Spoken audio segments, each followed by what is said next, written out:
Si vous êtes amené à travailler à plusieurs sur un classeur Excel, dans le cadre d'un projet professionnel ou aussi bien étudiant ou dans une association, il peut être intéressant pour vous de travailler à plusieurs en même temps sur ce classeur. Je dis bien travailler en même temps comme je vais vous le montrer dans cette vidéo et non pas transférer par mail le fichier en pièces jointes pour après avoir des différences de version. Donc, je vais commencer par créer un classeur. J'insère ces données dans un tableau, comme ceci, et je fais l'opération pour le total avec TVA, comme ceci. Très bien. Pour moi, mon document est terminé, donc je vais l'enregistrer sur mon OneDrive.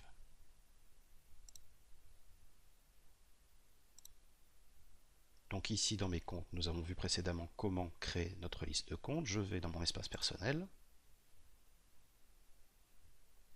et je l'appelle test partage. Alors, avant de l'enregistrer, je vais vous montrer mon dossier. Donc vous pouvez voir que dans ma racine OneDrive, j'ai bien les mêmes dossiers que sur mon ordinateur. Ici, j'ai book 1 et dépenses, mais je n'ai pas test partage. Donc j'enregistre. Et comme vous pouvez le voir maintenant, le fichier est bien présent dans mon OneDrive et est en train de se synchroniser. Donc ce que je vais faire maintenant, c'est le partager avec des personnes. Et je vais inviter mon ami Cathy Monnier.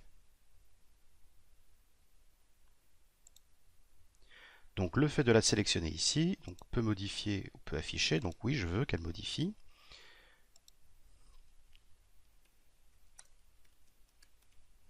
Voilà. En cliquant sur cette icône, elle va recevoir un email et à partir de ce moment, nous pourrons travailler tous les deux, non pas sur ce classeur, mais directement depuis Excel Online sur le web. Donc vous voyez que maintenant, elle fait partie aussi de la liste des personnes qui peuvent travailler sur le fichier. Je ferme ici. Depuis un navigateur Chrome, je vais sur OneDrive.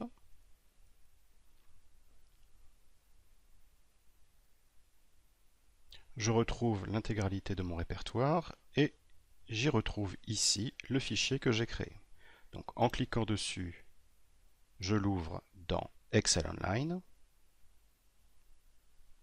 Donc mon classeur s'est ouvert dans mon navigateur Chrome et comme vous pouvez le voir ici, je peux contacter mon interlocuteur via Skype. Donc voilà, Cathy est en ligne.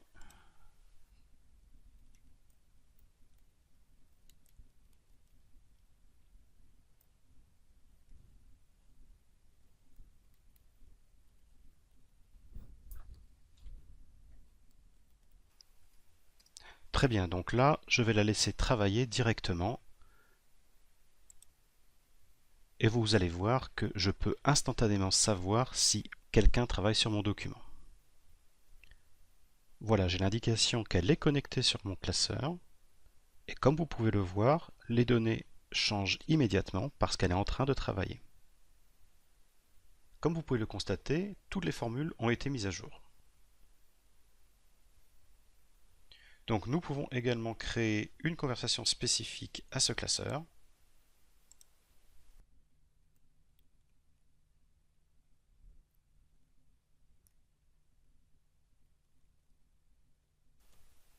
Donc là, je lui informe que moi de mon côté, je vais couper le classeur.